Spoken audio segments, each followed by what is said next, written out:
ইসরায়েলের জনগণকে আলাস্কায় নিয়ে যান। নেতানিয়াহু ট্রাম্পকে সৌদি কর্মকর্তার উপহাস।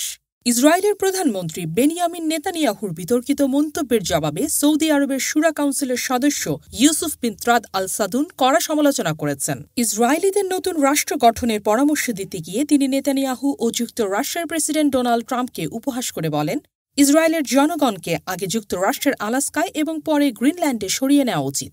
গত শুক্রবার সৌদি আরবের সংবাদ মাধ্যম ওকাজে প্রকাশিত এক প্রবন্ধে আল সাদুন এই মন্তব্য করেন।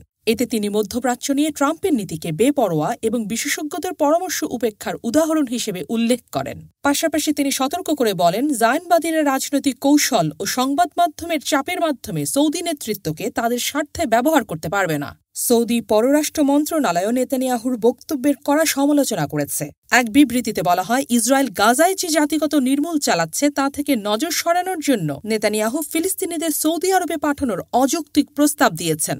গত বৃহস্পতিবার ইসরায়েলের চ্যানেল 14কে দেওয়া এক সাক্ষাৎকারে নেতানিয়াহু বলেছেন, সৌদি আরবের অনেক জমি আছে, সেখানে ফিলিস্তিন রাষ্ট্র গঠন করা যেতে পারে। তার এই মন্তব্য আরব বিশ্বের তীব্র প্রতিক্রিয়া সৃষ্টি করেছে। কাতার, জর্ডান, মিশর, সংযুক্ত আরব আমিরাত, কুয়েত ও ইরাক সহ অনেক দেশ নেতানিয়াহুর বক্তব্যকে নিন্দা জানিয়েছে। এর আগে যুক্তরাষ্ট্রের প্রেসিডেন্ট ডোনাল্ড ট্রাম্পও গাজা নিয়ে বিতর্কিত মন্তব্য করেন। তিনি বলেন, সংঘাতের পর গাজা উপত্যকার নিয়ন্ত্রণ নেবে যুক্তরাষ্ট্র এবং ফিলিস্তিনিদের অন্য কোথাও সরিয়ে দেওয়া হবে।